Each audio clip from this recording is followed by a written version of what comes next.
Welcome to Freedom to Learn, the podcast that champions choice in education, defends parental rights, and exposes the harm caused by school unions. I'm Jenny Gentles, Director of Education Freedom and Parental Rights at DFI, the Defense of Freedom Institute in Washington, D.C. The ESSER era is over. The $190 billion Elementary and Secondary School Emergency Relief Fund federal gravy train has ended.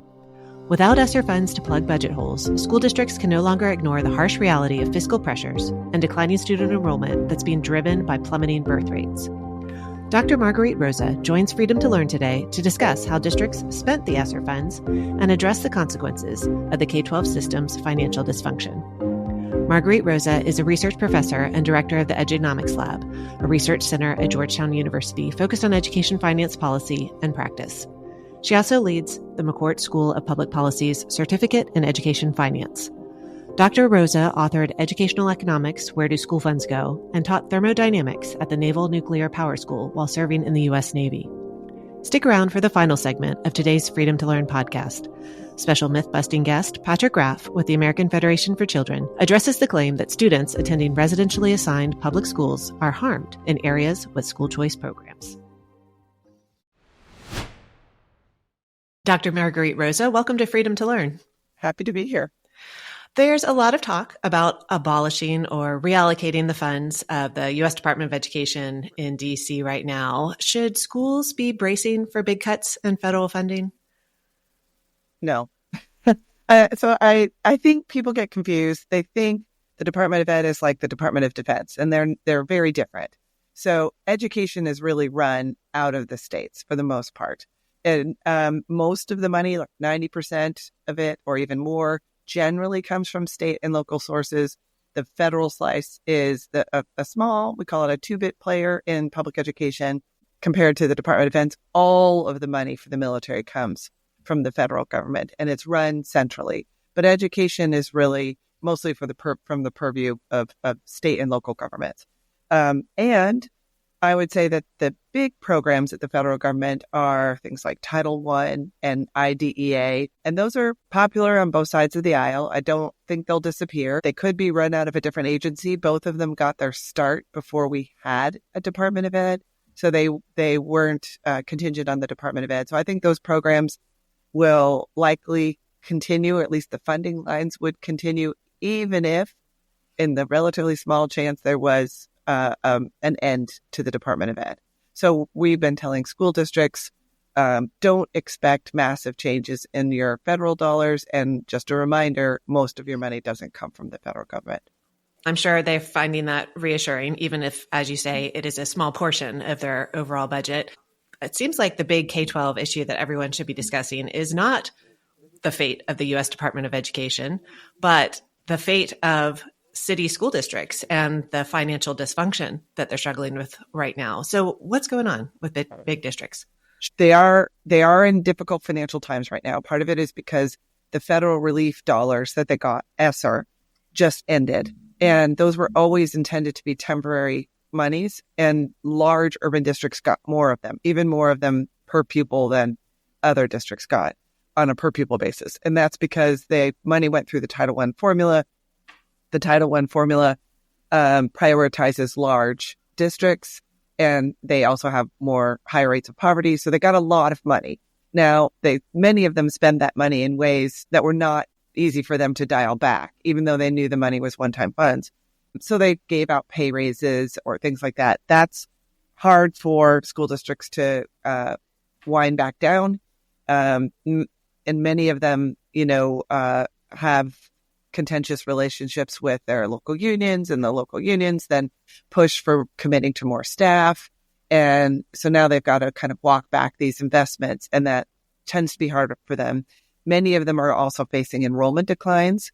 There are declining birth rates in our country. I mean, all districts are going to be facing some of that, but the enrollment declines were steeper in urban areas. And so they have some hard decisions to make, and that might mean you have too many schools, you've got to close some schools, maybe you have too many staff, and urban districts especially struggle with making those kinds of financial decisions. And so a lot of them are facing some mayhem right now. You call on the adults to figure this out? We do because some of them have seen the financial gaps in their budgets for a while and have been unwilling or unable in some sort of way to make the kinds of decisions that districts are making all around the country. So there are districts that have closed schools, sometimes neighboring these big districts, but the big districts have like a policy, we will not close schools. Or pink slips have been all over the country, staff being laid off, and urban districts will say, we're not going to lay off staff. So they've tied their own hands in some ways in some of these situations, many of them running out the clock and now facing bigger problems. Some of them have made missteps in their financial calculations and sort of woke up and realized, oh my gosh, we have a bigger gap than we thought.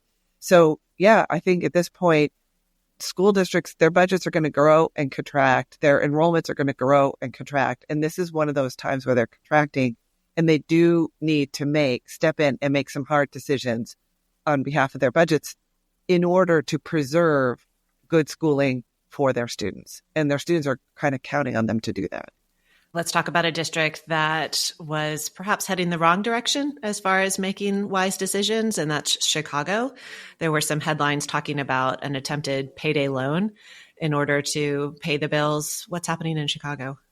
We put Chicago kind of at the top of our list. And part of it is that it is still operating under mayoral takeover. So the mayor appoints the board. Normally, school boards are elected locally. Because the mayor appoints the board, we're in this sort of limbo time. I think they're returning the board elections back to the voters, and they voted in the first batch of them, but the mayor still has a majority.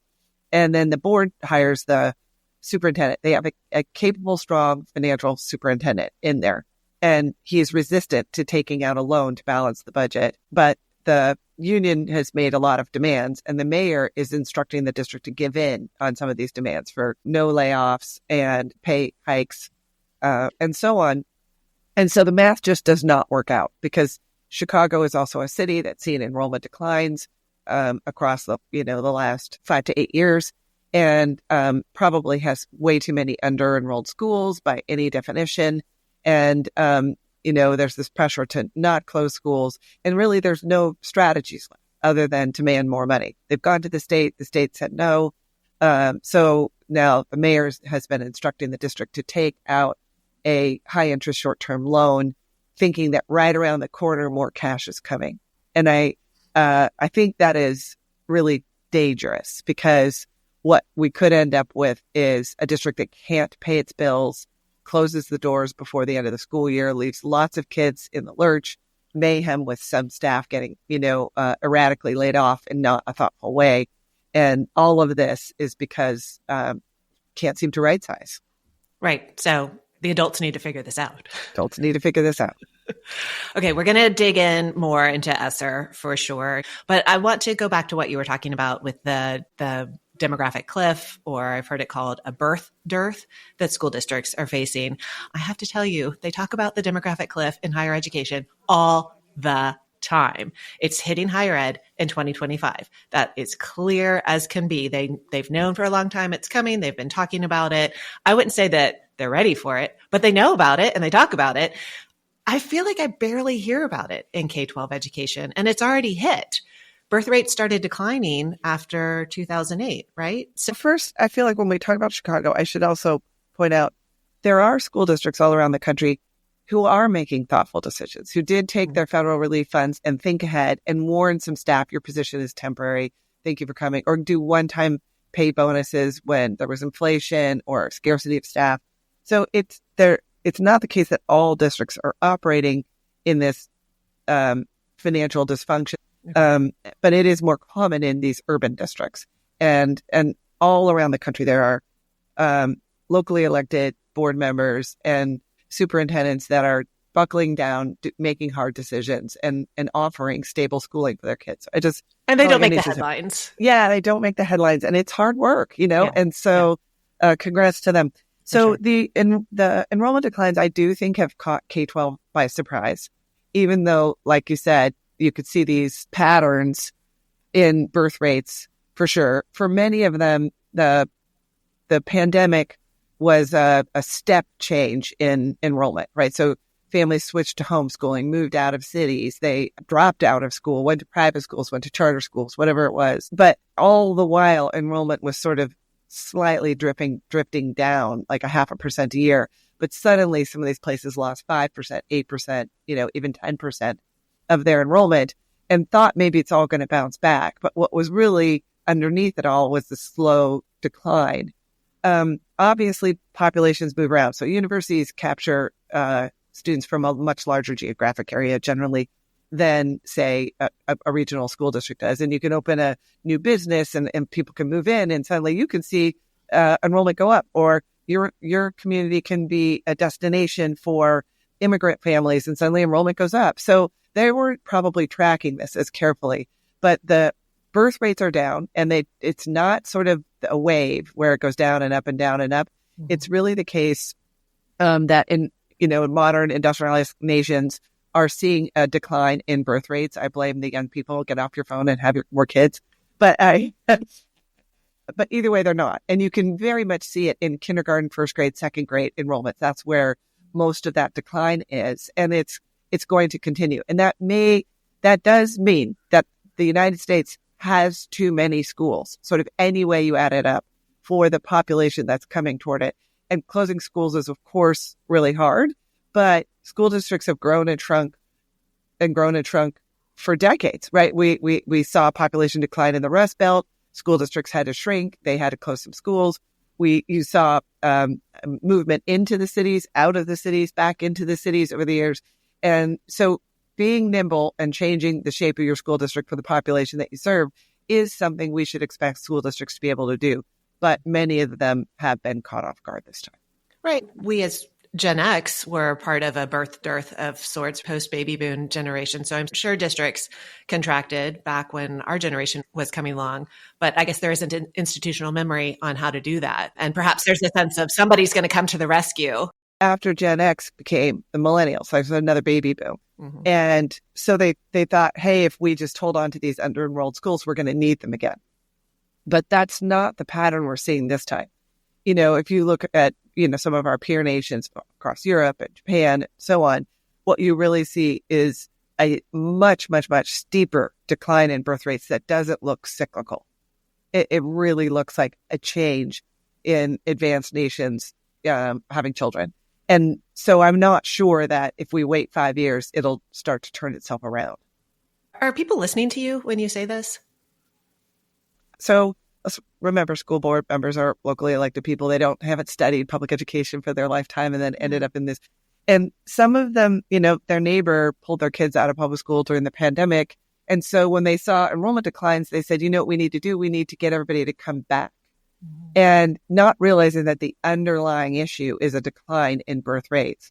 And so, maybe we're distracted by the movement we saw during the pandemic.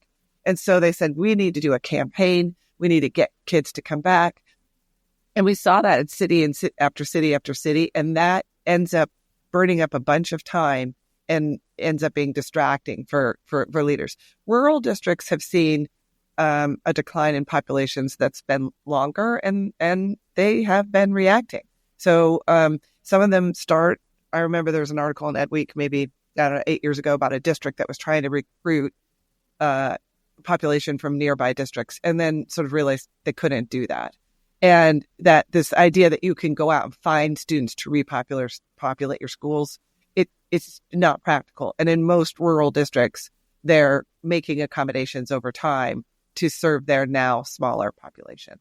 Easy to look for somebody to come to the rescue, easy to look for someone to blame. Certainly I hear unions blaming quote unquote voucher programs for this, but let's be honest, there are a lot of things at play here, including this birth dearth or demographic cliff. Well, and a lot will ask the state to do some sort of hold harmless, and the hold harmless policies fund phantom students or, or ghost students or something like that, the students aren't there anymore and they're funding their spot still.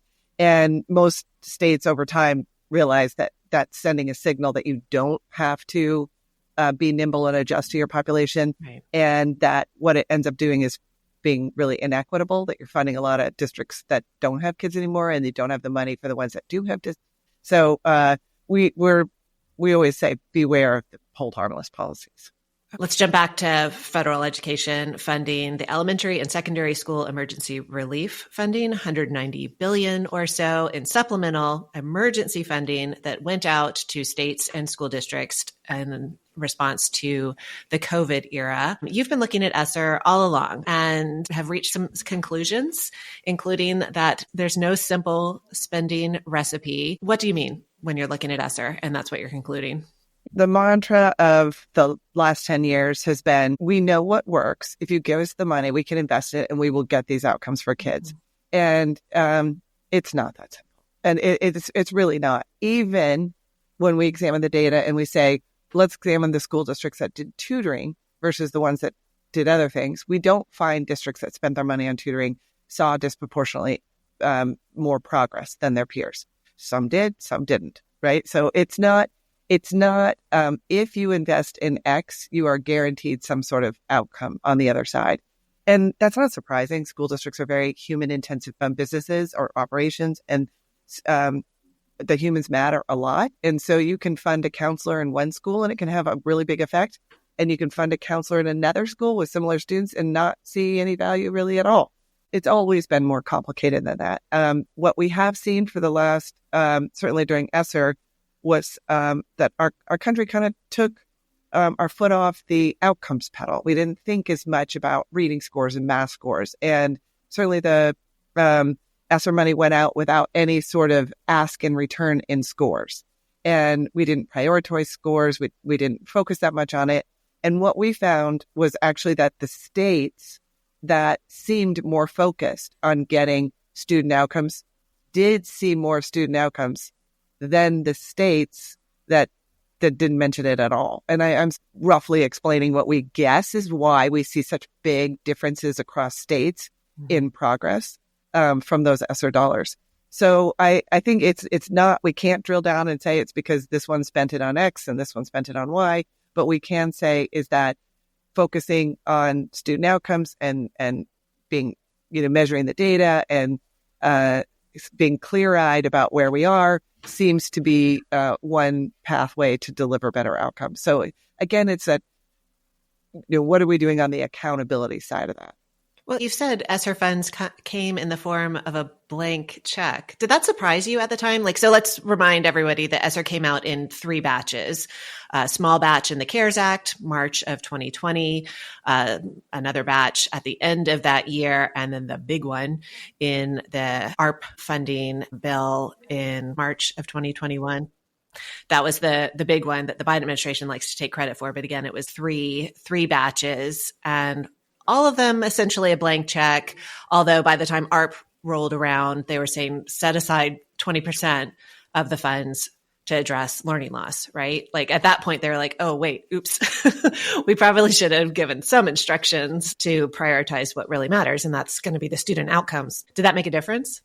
Well, there was no measurement of anything, right? So in fact, because ESEA requires states to have some sort of testing scheme at their state, you might have hoped that states would be paying attention to the scores year after year. But many states they stopped testing during. They did stop testing, but when they restarted, they changed their tests. They changed the cutoff points to their tests. They released the results on the late Friday before 3-day weekend. So not all of the states. Some states really pushed hard on these test scores. I'm thinking of places like Tennessee.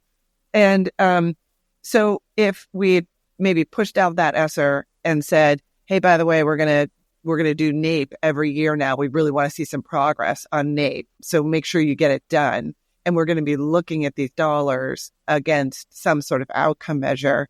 Then we might have seen that. But we pushed the dollars out and then didn't really say anything about math or reading or anything like that. And you heard initially a lot of, every district knows what they need. But districts were looking for signals on what do you want us to do with all this money? And in the absence of signals, they turned to their communities and said, what do you want us to do with this money? And, you got a little bit of everything. There were sports facilities. There were pay raises for staff. Many of them did over time start to realize our math scores or reading scores are pretty low. Let's put in some professional development and redesign our instruction or do some tutoring or after school programs. But that was really decided district by district across the 14,000 districts in this country. And the range of decisions they made were all over the map.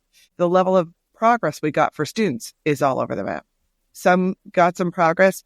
Some saw their scores continue to decline. Mm-hmm. And I think that we sometimes talk about the averages. The averages really mask a lot of variation across districts from that. You've already alluded to the fact that state leadership appears to matter. There were some states that did some impressive things with the funds and during this very difficult era. Mm-hmm. Some more progress in Ohio and Tennessee and North Carolina. A few other states really saw. Mississippi, for sure, outsized progress in terms of their recovery. And we have some states that actually saw their scores continue to slide. As congressional offices, members of Congress are talking about future appropriations, Title I funding, and they're hearing from various DC lobbyists, they probably should also make sure that they're checking in with their state chiefs to get the full story, their state education leaders, and making sure that they're on top of things and learning from them if they are some of these stronger state leaders. And some of those states, we have no idea how well they did because they're not doing regular tests year to year that allow us to see trends. Wait, that's a federal requirement, though. Yeah, and I don't think it's been waivers, and then states sort of ignore it, and then they change their cut points, so you can't really tell. So in the states where we see progress, those are actually states that are committed to measuring something over time. That's why I think we do NAEP, which is our national assessment. It's a sample. It only tells you state by state. It doesn't tell you district by district. But it seems time that we need to up the frequency of that because the state assessments aren't giving us the information we need to know whether systems are performing. And if we did the NAEP every year, we could more clear-eyed be able to see where states are slipping and where states are making progress. And I think that would probably activate states more. Yeah, I live in Virginia, which is one of the worst offenders for the honesty gap between NAEP and the state standards. Before Governor Youngkin came in, the state had lowered the standards. You've been mentioning it, that other states are doing that. Governor Youngkin and his state chief, Secretary Amy Gadara, have been trying to address that. Well, there are plenty of them that are lowering standards. What actually even makes me more worried is the states that we don't have data. And there's some waivers for you can switch to a different kind of test that you're using during the middle of the year. Or we've changed our assessment. So there's no way to line it up with the prior year. So there's a lot of that going on. And I think we're literally at about half of our states are making it impossible for researchers to track over time what progress looks like. And that is just really worrisome. And if we can't track it over time, then we don't know if the kids in a state are really on the wrong path. Their parents don't know. Their legislature doesn't know. That's the bigger issue. It's kind of why we've the new NAEP scores, which are normally right now every other year, and I think that's just too infrequent. People forget what they are. They're not really as powerful. Reporters forget what they are. But the next batch of NAEP scores is coming out this January, I think, and so that'll be really telling for the rest of these states.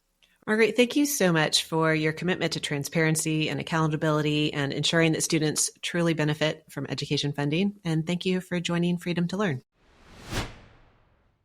Welcome, Patrick Graff of the American Federation for Children. We're so glad that you've joined us here on Freedom to Learn to address myths and misconceptions out there about school choice, education freedom, both public and private. Patrick, what is your role at AFC? Hi, Jenny. Yeah, great to be here. So my role with AFC is Director of Legislative Policy. And so I work on school choice policy across the country in many states that are looking to pass new school choice programs. And I've got a background in education research as well as teaching. I used to be a third grade teacher. And so I love education and love talking about this. There are claims out there that school choice programs, even public school choices like magnet programs or public charter schools, that those hollow out the traditional or residentially assigned public schools in the district. And therefore, the students who are left attending those residentially assigned schools are harmed in some way. How do you respond to that? If you grew up with your own neighborhood school, a lot of times folks attach a very sentimental value to those types of schools, and it makes sense. Those are community institutions, and most folks really love their neighborhood public schools. But in many cases, neighborhoods can change. For a lot of parents, safety is a primary concern for why they send their kids to a particular school or not. I think one issue is if parents are choosing not to be at your school, what is that saying about your school when choices are provided? Is it safe? Are students engaged and excited to learn in those schools? The challenge is if you look at a lot of our large cities in particular, the populations, especially the student populations, are shrinking. There's a decline in birth rates. There are fewer parents and kids living in big city centers. And so whether your city has a lot of school choice or not, this is a problem that many large urban school districts are facing right now across the country of how do we design and right size our system for fewer students than we have served historically. So this is true in Chicago, where they've had modest population growth over the last 10 years, but their K-12 enrollment has shrunk by about almost 10,000 students, up from, kindergarten enrollment in 2009 was around 30,000 kindergartners, and now there's close to 22,000 kindergartners. So as those folks grow up, there's fewer and fewer kids to go to high school in Chicago. And so the easy target is the magnet program that is providing a choice for parents down the street, perhaps if their local public school isn't serving that need. But really, there's a larger problem around how do you coordinate student enrollment across the district. And, I think what is tragic in my mind is that, this is often associated with, well, the kids in the public school are going to do a lot worse because there's fewer students there than before. A lot of the evidence actually points in the other direction, because one benefit of a few kids moving away from your school is you actually have smaller class sizes in some of the schools that students choose to leave. And so it becomes a matter of right-sizing those schools to fit the students that are there, rather than saying we need to maintain the current system as it stands. In Chicago, they spend over $25,000 a year per pupil on students, and that's up over 50% in the last 5 years. So that's a huge change. The national average is around $18,600 per pupil, and even that number is a few years out of date. And so, if you look at what school choice has looked like in Illinois, on the private school choice side, they did have a tax credit scholarship program in Illinois. It was only a 5-year program, so they passed a program. It's going to be around for 5 years. And that program benefited nearly 10,000 kids in their last year all across the state of Illinois, including in Chicago. There were 20,000 low-income kids on the wait list for that program. 2/3 of the families made less than $50,000 a year for a family of 4. So these were families who wanted choice, had a need, and yet the cost of the scholarship per pupil was only $5,900 on average. And so you can imagine, especially in a place like Chicago, where the public schools are spending over $25,000 a year, if they were to lose a number of students at a cost of $5,900 a year to the state was actually saving money for every time a kid transferred schools in Chicago. So the reality is that you're ending up with more money per pupil in the public school system there in Chicago as a result of this tax credit program. The unfortunately Democratic-controlled legislature in Chicago failed to renew the program after the 5 years. So it had a 5-year sunset built in. It was overwhelmingly popular, had a wait list. It wasn't renewed. And so, to me, this really speaks to the importance of things like the Educational Choice for Children Act, the ECCA at the federal level, because there was extremely high interest in Chicago among Latino and Black families looking for other options in that school system. And the politicians in the state of Illinois failed to renew that program. The teacher unions there played a huge role in stopping that renewal, even though statewide polls in Illinois showed huge support for the program. Illinois voters supported it 3-1, including 71% of Black voters and 81% of Hispanic voters. In my mind, this is an issue where legislators at the federal level can do so much to help a lot of those families in large urban centers around the country who are looking for another choice. Thank you so much for joining us today on Freedom to Learn. We look forward to having you back to continue to tackle myths and misconceptions. Freedom to Learn is a production of the Defense of Freedom Institute. You can learn more about DFI at dfipolicy.org. If you have feedback or suggestions for future podcasts, please reach out to us at podcast@dfipolicy.org. If you enjoyed today's episode, please subscribe and leave a rating and review wherever you listen to your favorite podcasts.